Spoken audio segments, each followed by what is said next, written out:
What would you do if you overheard a secret that could destroy a good man's life? For Amelia Rousseau, a 24-year-old waitress drowning in debt and family medical bills, this wasn't a hypothetical question. It was the whispered conversation she caught between a millionaire she admired and his deceptively charming best friend. A secret so toxic it threatened to unravel a billion-dollar empire. She had a choice: stay silent and keep the job she desperately needed, or speak up and risk everything. Her decision would lead not to a simple thank you, but to a silent, imposing luxury car arriving at her door the very next day, ready to change her life forever or end it. The Gramercy Pearl wasn't the kind of diner where you'd find cracked vinyl booths and watery coffee. It was a New York institution, a carefully preserved time capsule of 1950s elegance, serving $30 club sandwiches to people who didn't look at the prices. For Amelia Mia Rousseau, it was both a stage and a prison.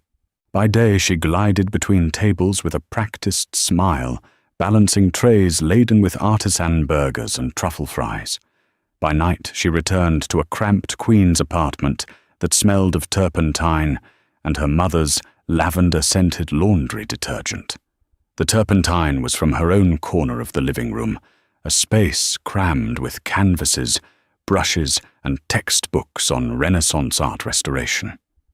That was the real Mia, the one who dreamt of Florence, of tracing the brushstrokes of masters of bringing faded beauty back to life.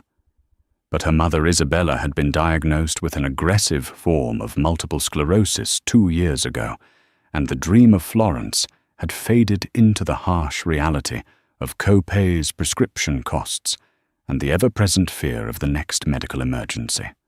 The Gramercy Pearl, with its generous tips from oblivious hedge fund managers, was the only thing keeping them afloat. Most of the clientele were a blur of expensive suits and dismissive glances. But Mr. Julian Croft was different. He came in every Tuesday and Thursday, always at 2 p.m. after the lunch rush had subsided. He was probably in his early 30s with a kindness in his eyes that seemed out of place amongst the city's elite. He wasn't old money. The tech blog said he'd built his software empire Innovate Dynamics from his college dorm room. He never demanded, he always requested.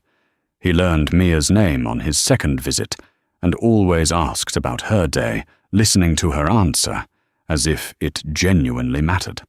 He tipped 50% on his black coffee and grilled chicken salad every single time. To Mia, he wasn't just a customer. He was a 15-minute sliver of decency in a 10-hour shift of transactional servitude. That Tuesday began like any other.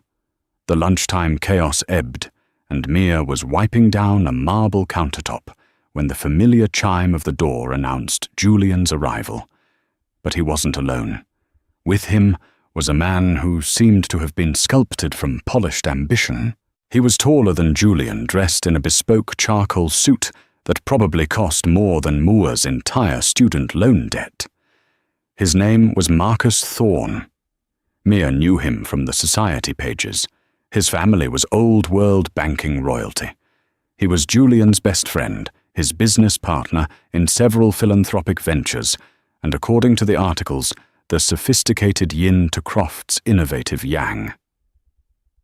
Marcus exuded a charm that felt like a weapon. He smiled at Mia, but his eyes swept over her with an unnerving coolness, cataloguing her cheap uniform and worn-out sneakers in a fraction of a second. "Mia, always a pleasure," Julian said with his usual warmth. "This is my friend Marcus Thorne. We'll take our usual booth." "Of course, Mr. Croft," Mia replied, forcing a smile for Marcus that didn't quite reach her eyes. She led them to the secluded corner booth, brought their usual orders without asking, and then retreated, busying herself with polishing silverware at a nearby station. The booth was designed for privacy, with high tufted leather backs, but the diner was quiet and sound traveled. Mia wasn't trying to eavesdrop, not at first. She was just folding napkins, her mind, on a pigment mixing technique she'd read about, when Marcus's voice, a low and urgent murmur, cut through the quiet hum of the restaurant. "You're being sentimental, Julian. The Helios project is a cash bleed. The board is getting nervous. We need to liquidate those assets and to channel the capital into the Singapore acquisition." "It's a sure thing." Julian's voice was troubled. Liquidate Marcus Helios is a clean energy initiative. It's not just about profit. It's what we promised we'd do when we made our first billion. We promised we'd build something that lasts, something that helps. A soft, condescending chuckle from Marcus. "And we will, by being smarter. Look, I've already spoken to the acquisition team at Sterling Global. They're prepared to make a very generous offer for the Helios patents. It's clean, it's fast, and it plugs a hole in our quarterly projections." "Sterling Global?" Julian sounded surprised. "They're our biggest competitor in the Asian market. Why would they help us?" "They aren't helping us," Marcus said, his voice dropping even lower, becoming a conspiratorial whisper. "They're helping me secure our position. I've laid the groundwork. They see the value. All I need is your signature on the preliminary transfer agreement. I have it right here." Mia froze, a linen napkin clutched in her hand. Something about Marcus's tone was slick, practiced, like a well-rehearsed lie. She risked a glance over her shoulder. Marcus had a sleek leather portfolio on the table. Julian was shaking his head, rubbing his temples. "I don't know, Marcus. This feels rushed.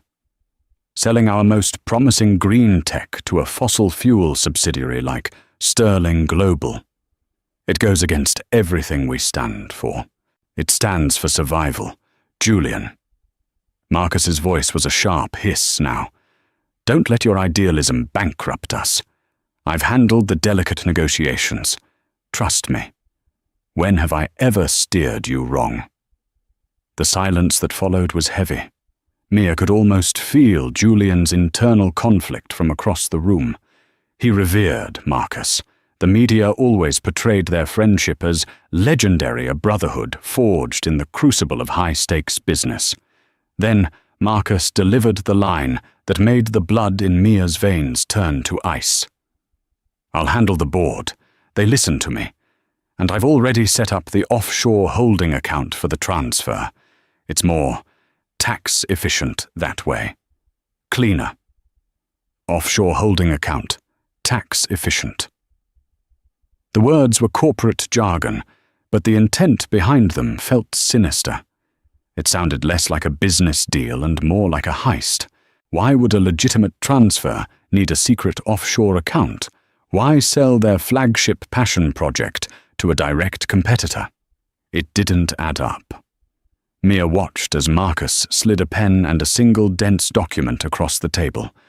Julian stared at it, his shoulders slumped in defeat, his loyalty warring with his instincts. The trust he had in his friend was a powerful, blinding force. Mia knew with a certainty that chilled her to the bone that she was watching a man about to be expertly slaughtered by the person he trusted most in the world. And she was the only one who saw the knife. The rest of the shift was a blur. Mia operated on autopilot, her mind a frantic storm of what-ifs. Her hands were steady as she poured coffee, but inside she was trembling. The image of Julian's conflicted face was seared into her memory. He hadn't signed the paper while in the diner. He'd told Marcus he needed to think to run it by his own legal team first. Marcus had masked his frustration with a tight smile, clapping Julian on the back and saying, "Of course, old friend. Due diligence. Just don't take too long. The offer is time-sensitive." The words echoed in Mia's head. Time-sensitive. It was a classic pressure tactic. All night she wrestled with herself. It was none of her business. She was a waitress. Interfering in the world of billionaires was like a mouse trying to stop a stampede. She could lose her job in a heartbeat. Sal, her manager, was a decent man. but he wouldn't risk the reputation of the Gramercy Pearl over the feeling of a part-time waitress. A complaint from a patron like Marcus Thorne could get her fired instantly. And without this job, her mother's care would be in jeopardy. The dream of Florence wouldn't just be delayed, it would be dead. But then she thought of Julian, his quiet kindness, the way he asked about her art studies and listened with genuine interest. He was a good person, surrounded by sharks he mistook for friends. The phrase, offshore holding account, kept snagging in her thoughts. It was a red flag, a giant waving banner of deceit, and it seemed only she could see it. Her father, a small-time accountant who died when she was a teenager, had drilled a simple mantra into her. Numbers don't lie, but the people who write them do. Always look for the accounts that are hard to find. By the time she locked up her apartment at 6 a.m. for her morning shift, she had made a decision. It was terrifying, reckless, and possibly the stupidest thing she would ever do. But her conscience wouldn't let her do anything else. Julian wasn't scheduled to come on that day, a Wednesday. She had to find another way. She remembered him once mentioning his office was in the Atlas building on Park Avenue. During her lunch break, fueled by nervous energy and a stale bagel, she took the subway downtown. The lobby of Innovate Dynamics was like stepping into the future. Gleaming white walls, holographic displays, and a silent, intimidating security desk. Mia in her worn waitress uniform that she hadn't had time to change out of felt like a ghost from another era. "Can I help you?" the receptionist asked her, tone dripping with polite disbelief. I need to see Mr. Julian Croft. It's an urgent personal matter." Mia said, her voice barely a whisper. The receptionist, a chic woman named Chloe, scanned Mia up and down. "Do you have an appointment?" "No, but it's extremely important." "Mr. Croft's schedule is booked for the next 3 weeks. I can pass on a message." "No, please," Mia begged, her desperation rising. "I have to tell him something in person. It's about Mr. Thorne." The mention of Marcus's name seemed to flick a switch. Chloe's expression hardened slightly. "I'm sorry I can't help you." Mia was about to give up when the glass elevator door slid open and Julian Croft himself walked out, deep in conversation on his phone. He looked stressed more so than yesterday. He didn't even see her. This was her only chance. "Mr. Croft!" She called out, her voice louder than she intended. He stopped, startled, and his eyes widened in surprise when he saw her. "Mia, what are you doing here?" She rushed forward, ignoring the receptionist's sharp. "Ma'am, you can't." "I'm so sorry to bother you here, Mr. Croft. I know this is inappropriate, but I had to warn you," she said, her words tumbling out in a rush. "I overheard you and Mr. Thorne yesterday. The Helios project. The sale to Sterling Global." Julian's friendly demeanor vanished, replaced by a guarded, almost cold expression. "My conversations are private. I know, and I'm sorry I wasn't trying to listen, but what he was saying, it's wrong. An offshore holding account, selling your best tech to a competitor. It's not a good deal. It's a betrayal. He's using your trust in him to rob you blind." The air in the lobby grew frigid. Julian's jaw tightened. He ended his phone call abruptly. "Mia," he said, his voice low and dangerously calm. "Marcus Thorne has been my best friend since we were 15.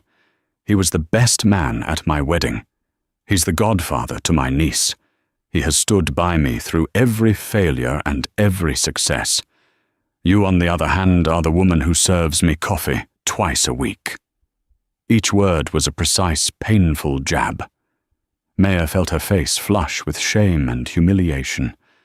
"I know how it sounds," she pleaded, "but my gut, my instincts, everything in me is screaming that he is deceiving you. Please just get an independent auditor, someone he doesn't know, to look at the paperwork. That's all I ask." He took a step closer.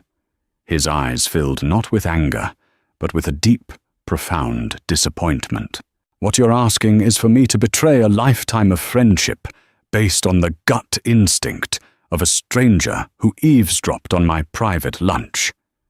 Do you have any idea how insulting that is? He looked past her to the mortified receptionist. Chloe, please see that Mia is escorted out, and make sure she gets cab fare back to her restaurant. He turned and walked away without another glance, leaving Mia standing alone in the center of the vast, silent lobby. The finality in his voice was absolute. She hadn't just failed. She had been dismissed as a foolish, hysterical girl. She had offered a warning, and in return had been handed charity cab fare. As the security guard gently guided her towards the exit, she felt a crushing wave of defeat. She had risked everything and only succeeded in making a fool of herself and insulting the one wealthy person she thought was decent. Her warning had fallen on deaf ears. The taxi ride back to Queens was the longest journey of Mia's life. The city's vibrant chaos blurred into a meaningless smear of color and noise. Julian's words echoed in her mind. The woman who serves me coffee.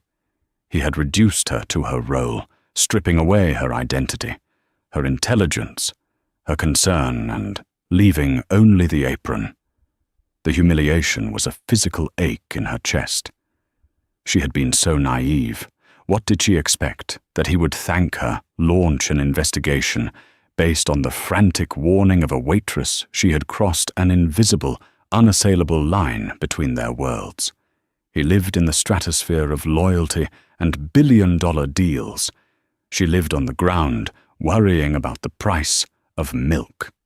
When she got back to the Gramercy Pearl, Sal was waiting for her by the kitchen doors, his arms crossed his face, grim. Russo. My office. Now. The walk felt like a march to the gallows. Sal's office was a tiny cluttered room that smelled of stale cigar smoke and bleach. I just got off the phone with Chloe at Innovate Dynamics. He started not bothering to sit down. She was discreet, but I got the picture. You went to Julian Croft's office and caused a scene. Mia stared at her worn-out sneakers.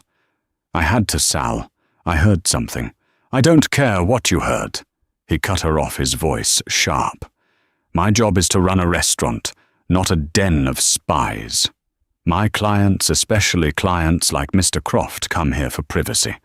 They come here because they trust us. You broke that trust. He was being cheated, she protested, her voice cracking. His best friend is Marcus Thorne. Sal said, his tone heavy with implication. A man whose family probably owns the bank that owns the loan on this building. You want me to pick a fight with him, with them? He sighed, rubbing his tired eyes. Mayor, you're a good kid, a hard worker. But you were way out of your league. I can't have you working service if our patrons think you're listening in on their business deals. Mia's heart sank. Are you firing me? Sal was quiet for a long moment. He looked at her, and for a second she saw a flicker of sympathy. He knew about her mother. He knew how much she needed this job. No, he said finally. I'm not firing you. You're too reliable. But I'm taking you off the floor for the rest of the week. You'll be on kitchen prep, peeling potatoes, washing lettuce, no customer contact. And if I get so much as one more phone call, one more whisper of trouble, you're gone. Are we clear? Yes, Sal. She mumbled, the relief of not being fired immediately consumed by the shame of her demotion. Crystal clear. The rest of the day was a monotonous, soul-crushing exercise in humility. She stood in the hot, steamy kitchen, her hands raw from peeling 100 pounds of potatoes, the rhythmic scrape of the peeler, a counterpoint to the frantic loop of her own failure replaying in her mind. The other kitchen staff shot her curious looks, but kept their distance. News travelled fast. She was the waitress who flew too close to the sun. That night she went home, her body aching, and her spirit shattered. Her mother was asleep in her bedroom, the soft sound of her breathing a fragile comfort. Maya sat in her art corner, staring at a half-finished restoration project, a small 19th-century oil painting of a seascape she'd bought at a flea market. It was damaged, covered in a century of grime and a botched varnish job from a previous owner. Her job was to carefully, painstakingly remove the false layers to reveal the original truth beneath. The irony was crushing. She could see the truth in a painting, but in real life she was powerless to make anyone else see it.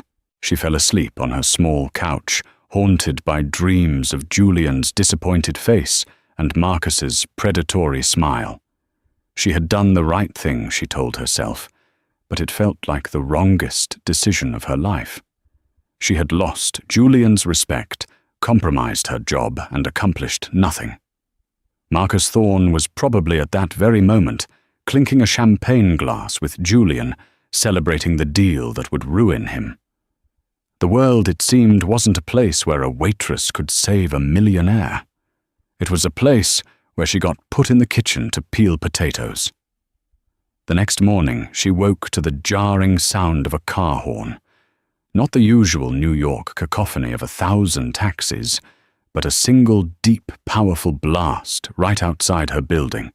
It was the kind of sound that didn't belong in her working-class Queens neighborhood. Annoyed, she dragged herself to the window and looked down at the street below, and her breath caught in her throat. Parked directly in front of her modest 3-story apartment building was a car. It wasn't just a car, it was a statement. A long, impossibly sleek, gleaming black Mercedes Maybach S-Class. It was so out of place, it looked like a spaceship had landed.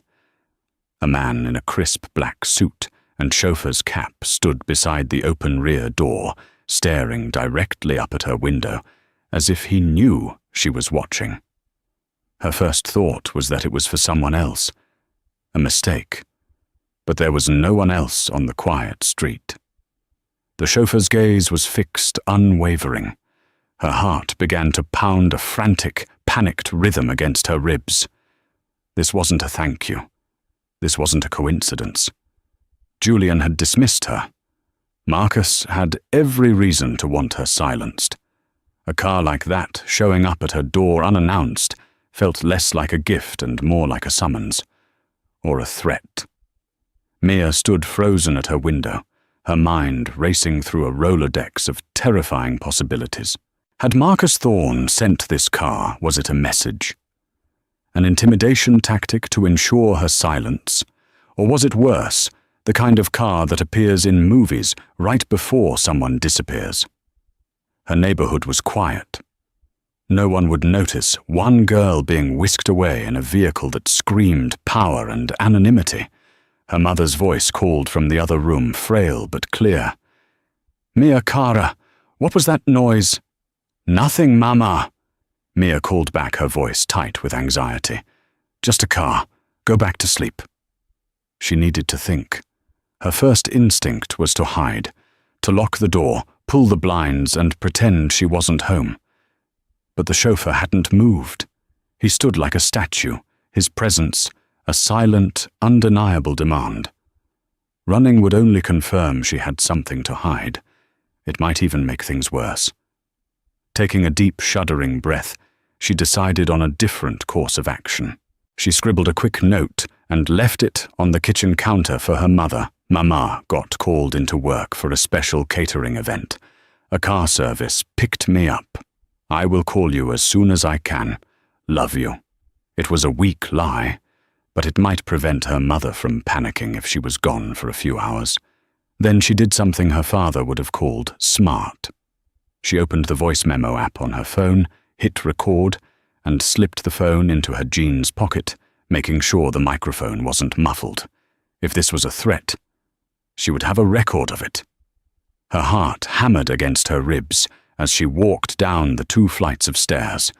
Each creak of the old wooden steps sounded like a drumbeat of doom. She pushed open the heavy front door of the building and stepped out into the crisp morning air. The chauffeur, a man with a stone-carved face and impassive grey eyes, finally moved. He gave a slight, formal nod. "Amelia Rousseau." His voice was low and gravelly, devoid of any emotion. "Who's asking?" Mia replied, trying to sound braver than she felt. "I was sent by Mr. Croft," the man said. "He requests your presence." Mr. Croft. The name sent a jolt through her, a confusing mix of relief and renewed dread. Why would Julian send a car for her after dismissing her so coldly? Was this an apology? A trap? Had he told Marcus about her warning? And was this some kind of joint power play? "Where is he taking me?" she asked, standing her ground on the pavement. "I am instructed to take you to him. That is all the information I have been given," the chauffeur replied, his expression unchanging. This was a test of trust, a terrifying high-stakes leap of faith. She looked at the opulent, cavernous interior of the Maybach. It was a world away from her own. It could take her to a penthouse for an apology, or to a deserted warehouse for a lecture on minding her own business. But the fact that it was Julian, not Marcus, who had sent the car gave her a sliver of hope. Julian, for all his dismissiveness, had a core of decency. Marcus, she suspected, did not. "All right," she said, her voice barely audible. "I'll come." The chauffeur held the door for her as she slid onto the plush, cream-colored leather seat. The door closed with a soft, satisfying thump, sealing her inside a world of absolute silence. The noise of the city vanished, completely replaced by the faint hum of the engine and the scent of expensive leather and polished wood. The driver, whose name she learned was Arthur, got into his seat, and the car pulled away from the curb with an impossible smoothness. They drove in complete silence. Arthur didn't speak, and the partition between the driver and passenger compartments was raised, affording her total privacy. Mia's mind was in overdrive. She clutched her phone in her pocket, the recording app still running a tiny secret act of defiance. She watched the familiar gritty streets of Queens give way to the steel and glass canyons of Manhattan. They weren't heading towards her diner, nor were they heading towards the Innovate Dynamics building. They drove uptown towards the ultra-exclusive residences lining Central Park. The real estate here wasn't just expensive, it was legendary. The Maybach finally slowed and pulled into a private gated driveway of a limestone behemoth of a building, the Orion Residences. A doorman in a crisp uniform rushed forward, but Arthur simply gave him a nod, and the gates swung open. They descended into a private underground garage, pulling into a reserved spot next to a silver Aston Martin. The ride was over, but the mystery was just beginning. "This way, Ms. Rousseau," Arthur said, opening her door. He led her not through a public lobby, but to a private elevator.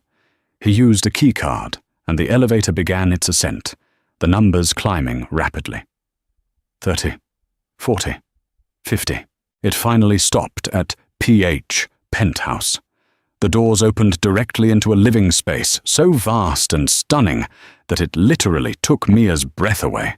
The room was a duplex with a 30-foot-high wall of glass, offering a jaw-dropping panoramic view of Central Park and the entire city skyline.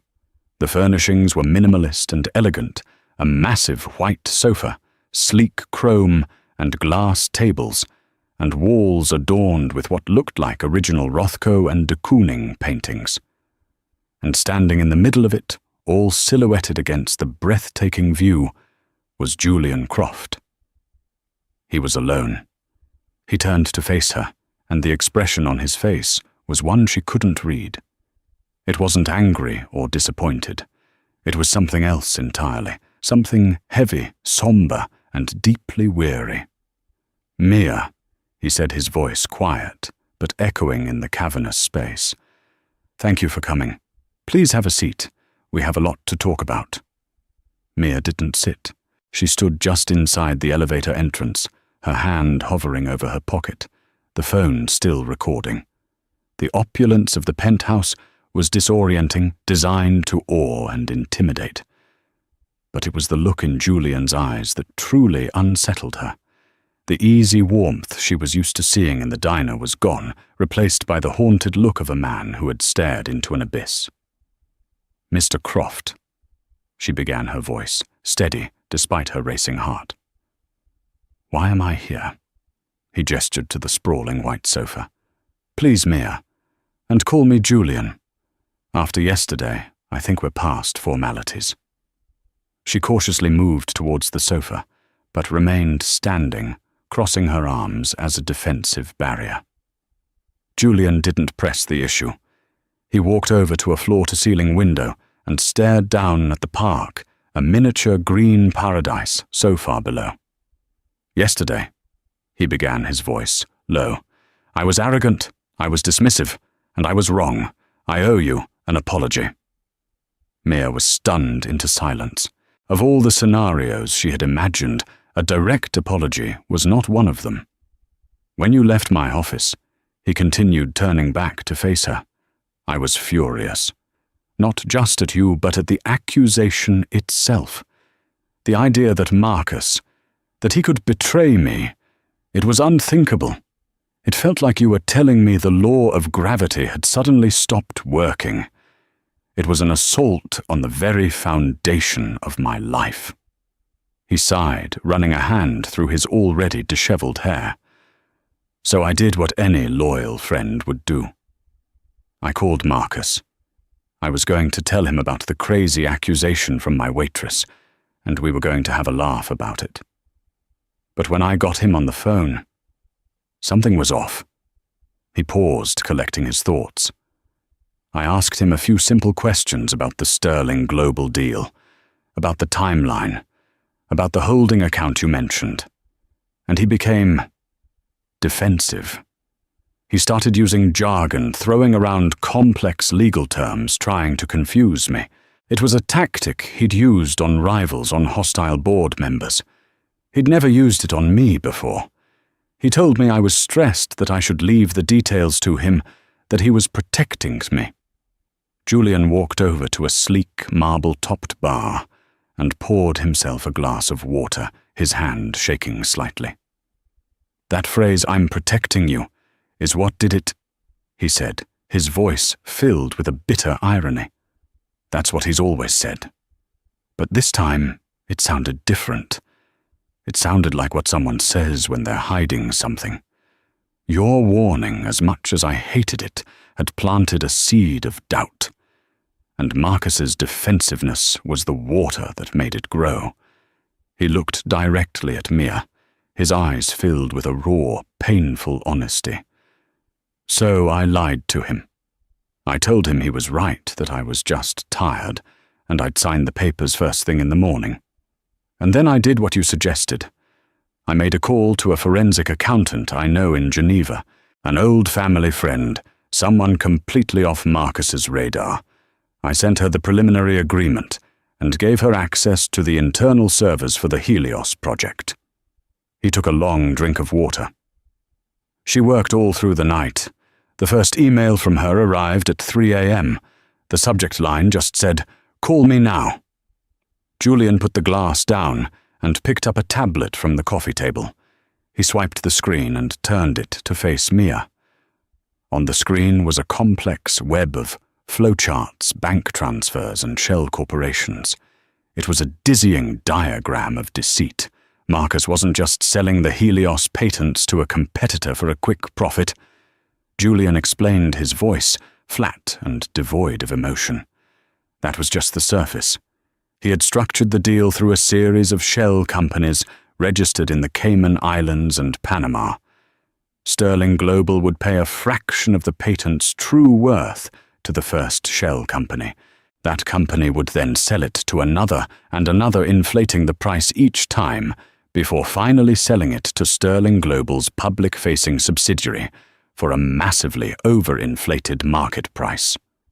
Mia stared at the screen, trying to comprehend the scale of the fraud. Why, what's the point of all that? The point, Julian said, his voice hardening, is that the profits from each of those intermediate sales were being funneled into that offshore holding account you overheard him mention, an account where the sole beneficiary was listed as M. Thorne. He wasn't just selling our company's future, he was planning to pocket about 90% of the proceeds. The pittance that Innovate Dynamics would receive would barely cover the project's losses, making it look like I had greenlit a failed initiative. Meanwhile, he would have walked away with nearly $500 million. The audacity of the scheme was breathtaking. Mia finally sank onto the edge of the sofa, her legs suddenly weak. But that wasn't the worst of it. Julian continued, swiping to another screen. This one showed internal company emails and stock purchasing orders.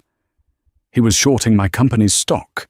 He was using the money he was embezzling to place massive bets that Innovate Dynamics' share price would plummet after the news of the failed Helios project broke. He wasn't just robbing me. He was planning to burn my entire empire to the ground and dance on the ashes. It was a betrayal of unimaginable proportions, not just business, but a deep personal and malicious destruction. The forensic accountant found everything, Julian said, his voice barely a whisper. Emails, encrypted messages, hidden ledgers.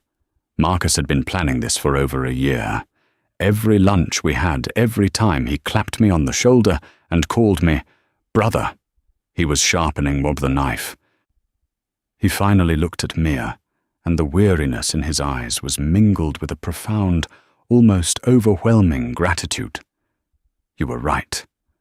Your gut, your instincts. They saw what a lifetime of friendship had made me blind to. You stood in my lobby in your work uniform, and you told me the truth, even when I was too proud and too foolish to hear it. You risked your job, your livelihood for a man who treated you like you were invisible. He slumped into an armchair opposite her. The powerful tech mogul was gone, replaced by a man who looked utterly broken.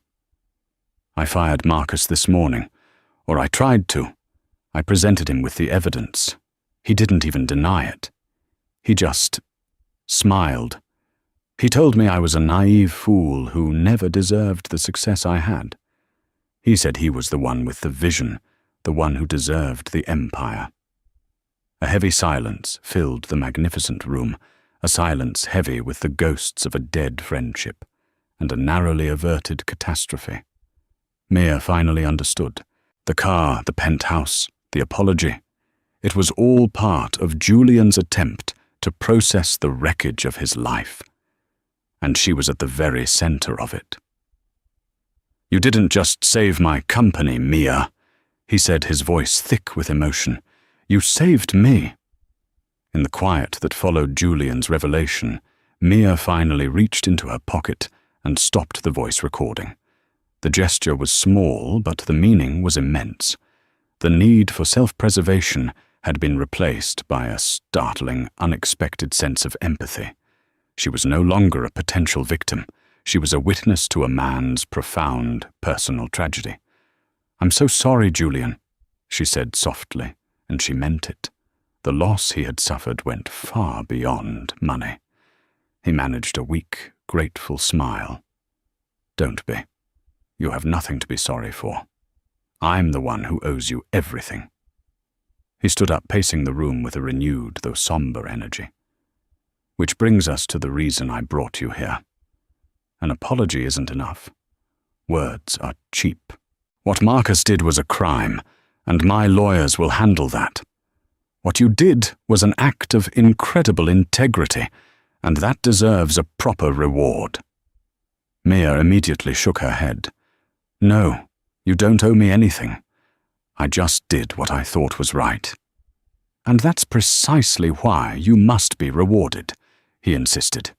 People who do the right thing, especially when it's the hard thing, should see that it matters. I want to offer you a job, here at Innovate Dynamics, head of my personal philanthropic foundation, a 6-figure salary, full benefits. You'd be overseeing projects like Helios, ensuring the money goes where it's supposed to. Your instincts for spotting fraud are, shall we say, proven. It was a staggering offer, a life-changing, dreamlike opportunity that would solve all her problems in an instant. She could pay for her mother's care, move them into a better apartment, live without the constant, crushing weight of debt. It was everything she should have wanted. But as she looked around the impossibly luxurious penthouse at the cold, perfect art on the walls, she realized it wasn't her dream. It was a beautiful gilded cage, but a cage nonetheless. Her dream smelled of old canvas and linseed oil, not glass and steel. "Julian," she said, her voice filled with a quiet strength she didn't know she possessed. "That is an incredibly generous offer, more generous than I could ever imagine. But my passion isn't in boardrooms. It's in a studio." Julian stopped pacing and looked at her, a flicker of surprise in his eyes. "You once told me," she continued, "that you were asking about my art studies, about restoration. That is my dream. To go to Florence to study at the Istituto per l'Arte e il Restauro, to learn how to bring history back to life. That's who I am." For a moment, Julian was silent. He seemed to be truly seeing her for the first time, not as a waitress or a savior, but as a person with a soul and a purpose all her own. A slow, genuine smile spread across his face, the first she had seen that day. "Of course," he said, a note of wonder in his voice. "I was trying to solve your problems with my world. I should be helping you build yours." He walked over to a section of the wall that looked like a plain paneled surface. He pressed a spot, and a section slid back, silently revealing a climate-controlled art storage room. Inside were dozens of paintings, carefully racked and lit. "My family has collected art for generations," he said, beckoning her inside. Much of it was purchased with more money than expertise. Marcus, with his old-world sensibilities, often acted as my art advisor. He gestured to a painting at the end of the rack covered by a cloth. He discovered this piece for me a few years ago, a supposed lost work from the studio of Artemisia Gentileschi. He carefully removed the cloth. The painting was a dramatic biblical scene, dark and moody, but something was off. The colors were too garish in some places. The craquelure of the paint looked unnatural, and there was a strange, dull sheen to the surface. It was what her professors would call a problem picture. "It's a fake, isn't it?" Mia said, her voice a hushed whisper. She didn't even need to touch it. Her restorer's eye saw the inconsistencies immediately. My lawyers, in their sweep of Marcus's finances, discovered he'd commissioned it from a notorious forger in Brussels. Julian confirmed, his voice laced with disgust. "He sold it to me for $3 million. The forger was paid $50,000. He then pointed to a different painting, this one smaller and more modest, depicting a simple Italian landscape. It was beautiful, but it was obscured by a thick, yellowed varnish that flattened its colors and hid its details. "This one, however, is real," Julian said. "It's an early Corot. It's been in my family for a century. It's been begging for a proper restoration, but I never knew who to trust with it. Until now." He turned to face her, his expression serious and sincere. "I am not going to offer you a job, Mia. I'm going to offer you a future. I will pay for your mother's complete medical care, the best doctors, the best treatments for as long as she needs it. I will purchase your apartment for you, so you never have to worry about rent again. And I will fund your entire education in Florence, including tuition housing and a living stipend for the full 3-year program." Mia felt tears welling in her eyes, her throat too tight to speak.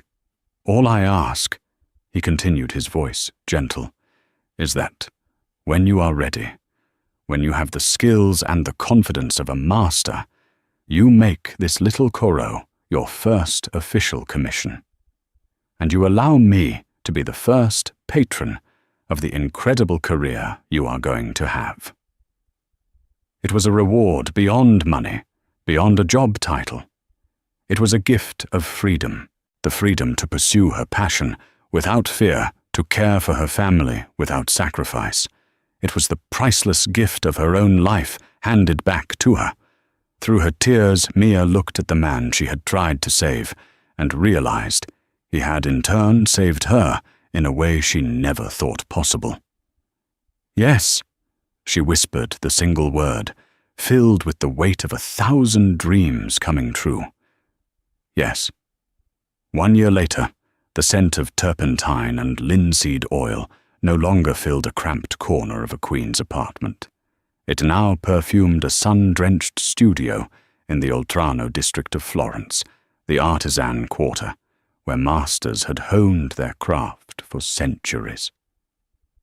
From her window, Mia could see the tiled rooftops of the city, and in the distance, the magnificent dome of the Duomo. Life had transformed in ways that still felt dreamlike. Her mother Isabella was living comfortably and safely back in New York, her medical care managed by a team of top specialists, all funded by a trust Julian had established. The constant worry that had been Mia's shadow for years had lifted, replaced by a lightness and a focus she had never known. She was thriving at the Istituto. Her professors praised her delicate hand, her patient methodology, and her innate understanding of a painting's soul. She was no longer just a student. She was an artist, a conservator coming into her own. She and Julian had maintained a quiet, steady friendship. They didn't speak every day, but he would email her articles on new pigment analysis technologies, and she would send him photos of her progress on various student projects. Their communication was a bridge between two vastly different worlds, built on a foundation of mutual respect and a shared life-altering experience. Marcus Thorne, she knew from the news, had not fared as well. His assets were frozen, and he was facing a mountain of federal charges for fraud, embezzlement, and market manipulation. His betrayal had been so spectacular, so brazen, that it had become a cautionary tale on Wall Street. The wheels of justice were turning slowly but inexorably.